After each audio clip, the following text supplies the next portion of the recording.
Assalamualaikum warahmatullahi wabarakatuh. Perkenalkan, nama saya Raka dengan NIM 0569373309. Saya dari UPJJ Jogja.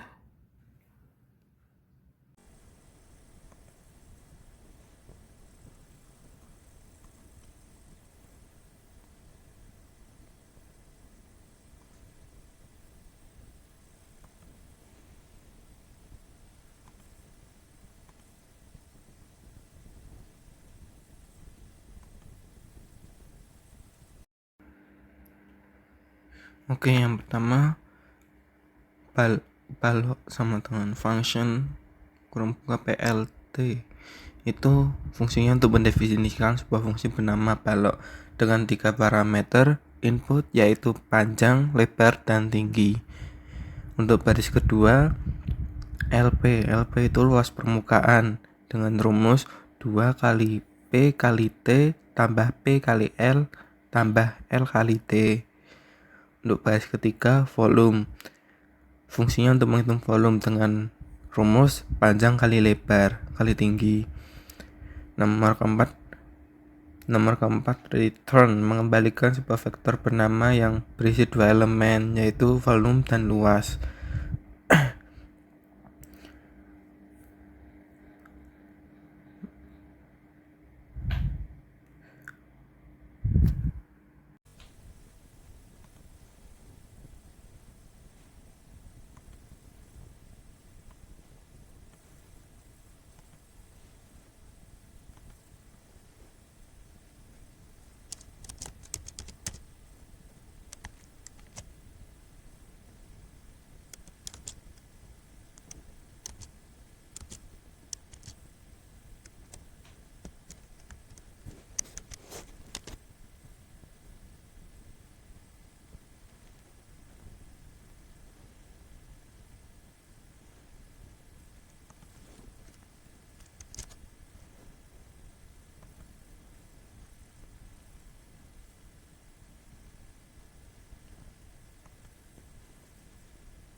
Sekarang yang kerucut, yang baris pertama itu untuk mendefinisikan kerucut dengan 2 parameter input, yaitu diameter dan tinggi.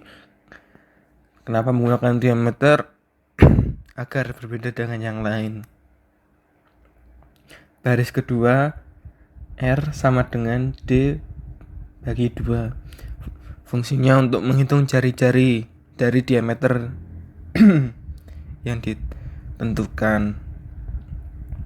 Baris ketiga, V sepertiga kali R pangkat 2 kali Pi kali T. Fungsinya untuk menghitung volume kerucut. Baris keempat, return, untuk mengembalikan sebuah vektor bernama yang berisi elemen volume dengan nilai V.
Nomor 3, baris pertama digunakan untuk mendefinisikan fungsi bernama C3 yang memiliki parameter input N.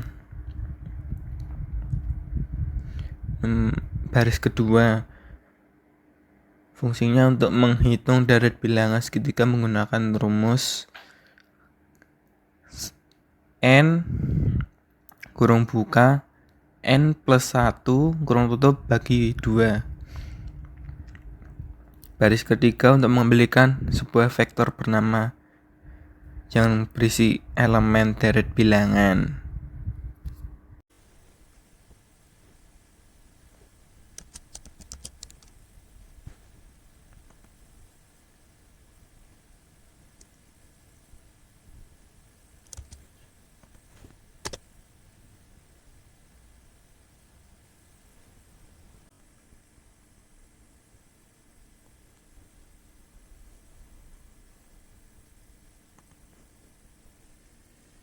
Selanjutnya nomor 2. Untuk baris pertama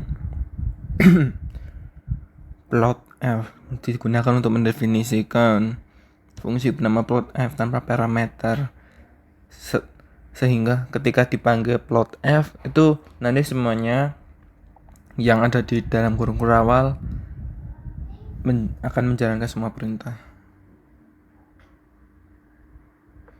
Terus baris kedua membuat fungsi anonim yang bernama f menerima input x yang mengembalikan nilai kuadrat x kuadrat min 4x plus 3. Baris ketiga xs sama dengan itu membuat vektor xs berisi 400 titik yang terdistribusikan merata dari 0 sampai 5. Plot xs fxs memulai pembuatan grafik dengan plot. Argumennya yang utama itu xs sebagai sumbu x dan fxs nilai fungsi pada setiap xs. Nomor 5 LWD sama dengan 2 dan bla bla bla.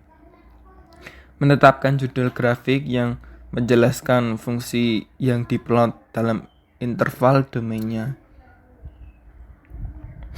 Nomor baris ketujuh appline menambahkan garis vertikal pada x sama dengan 2. Baris ke-8 poin bla bla bla menambahkan titik pada koordinat 2, f f2.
Nomor 2b baris pertama mendefinisikan fungsi bernama pangkat dengan 3 argumen a, b, dan c.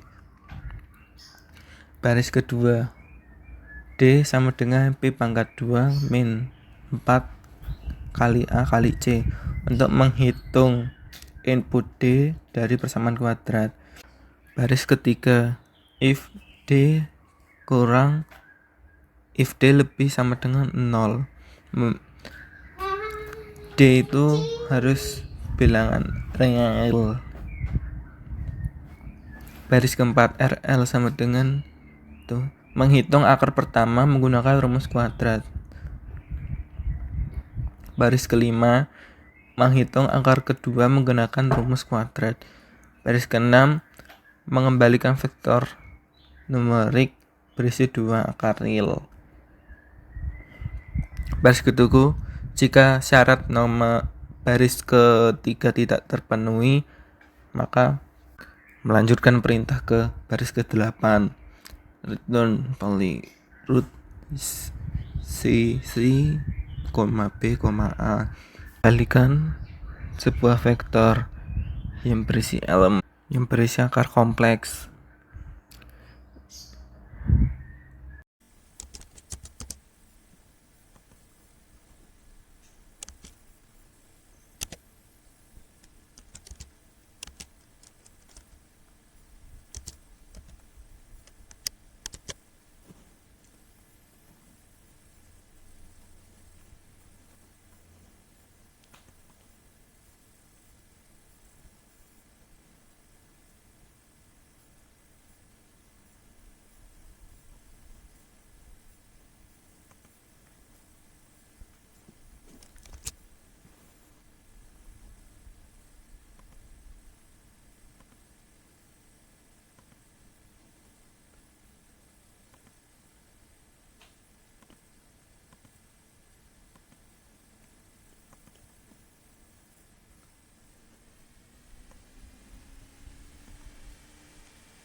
Untuk nomor 2C, baris pertama nilai optimum.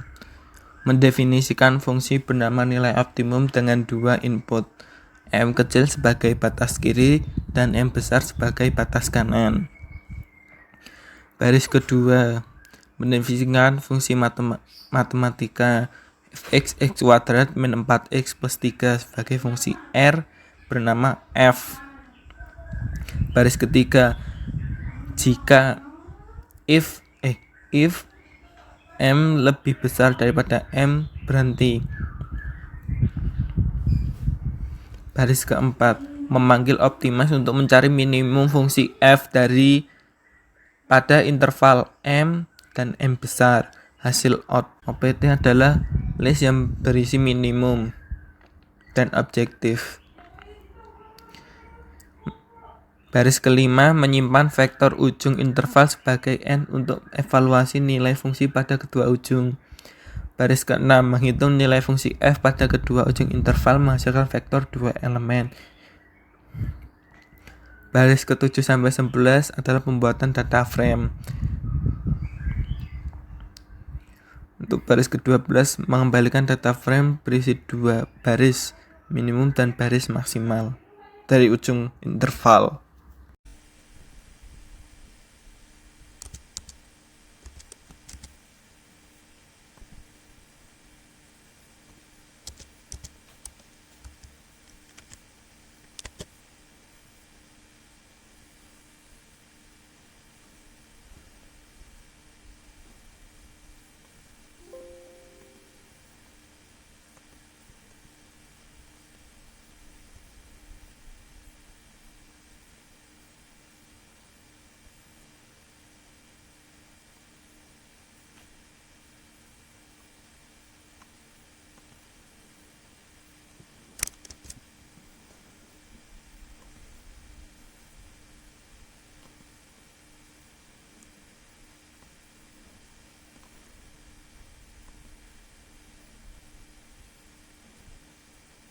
Nomor 3A, baris pertama, plot PMF. Mendefinisikan fungsi bernama plot PMF dengan dua argumen, yaitu N jumlah percobaan dan P probabilitas sukses.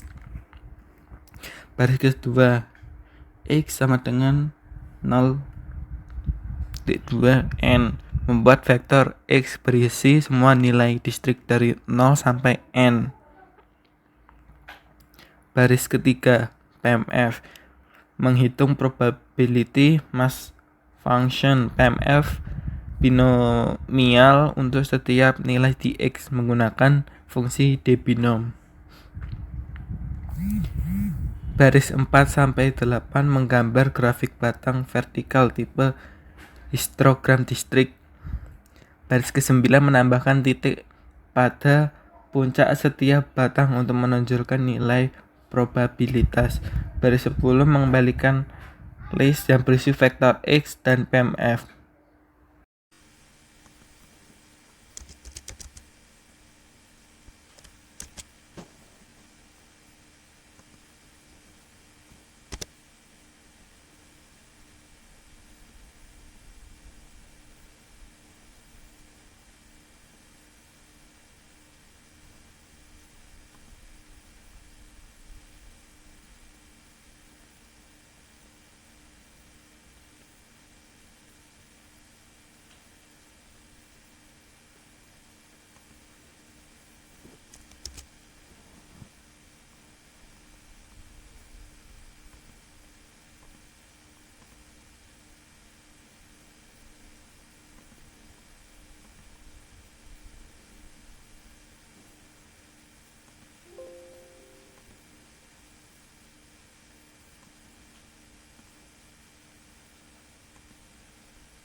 Nomor 3B.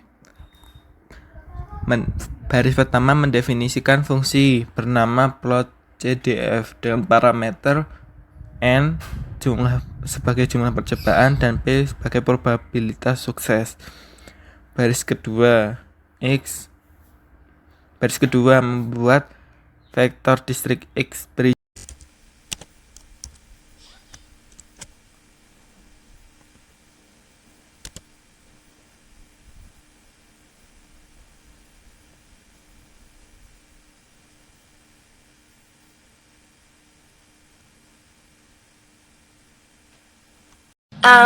Yeah. Okay, love you guys. Don't forget to smile.